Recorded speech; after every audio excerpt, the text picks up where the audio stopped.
Vous écoutez Ici Rueil. Cette semaine, les découvertes et les mystères de la ville seront au rendez-vous. Un peu d'histoire, de culture, bienvenue dans notre rubrique Au fil de l'histoire.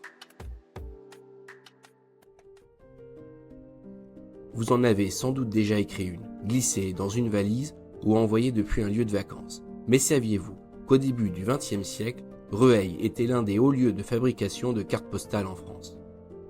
Tout commence autour de 1900. À cette époque, la carte postale illustrée connaît un véritable âge d'or.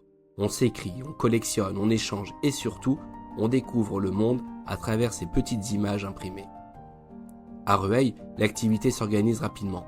De nombreuses entreprises industrielles comme artisanales se lancent alors dans la production.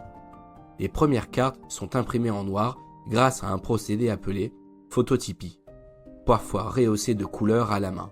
Puis, les techniques évoluent. Les images deviennent plus nettes, plus réalistes, jusqu'à l'arrivée progressive de la couleur.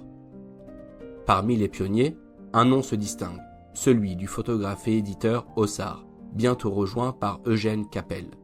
Autour d'eux, toute une économie locale se développe. Imprimeurs, retoucheurs, coloristes, des dizaines de Ruellois travaillent dans cette filière en plein essor. Même le papier est fabriqué sur place. Les établissements Pipro, puis Bochet, ainsi que la société industrielle de photographie produisent un papier photographique de haute qualité, une première en France et un atout majeur pour la ville. À cette époque, les cartes postales ne portent pas toujours leur nom de le fabricant. Elles sont souvent éditées par des commerces, des bazars ou des buralistes qui les diffusent ensuite largement.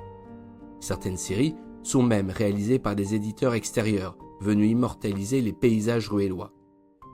Mais d'où vient cette idée d'une carte postale illustrée ? L'histoire hésite entre initiatives allemandes, autrichiennes et françaises. Plusieurs inventeurs se disputent la paternité.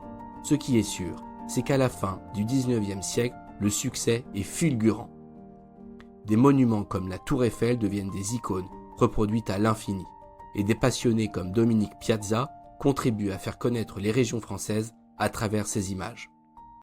Longtemps critiquée pour son manque de discrétion, puisqu'elle voyage sans enveloppe, la carte postale finit pourtant par s'imposer.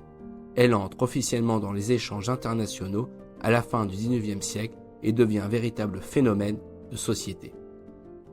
Et aujourd'hui encore, malgré le numérique, elle continue d'exister comme un souvenir tangible, un petit fragment de voyage ou un message que l'on prend le temps d'écrire.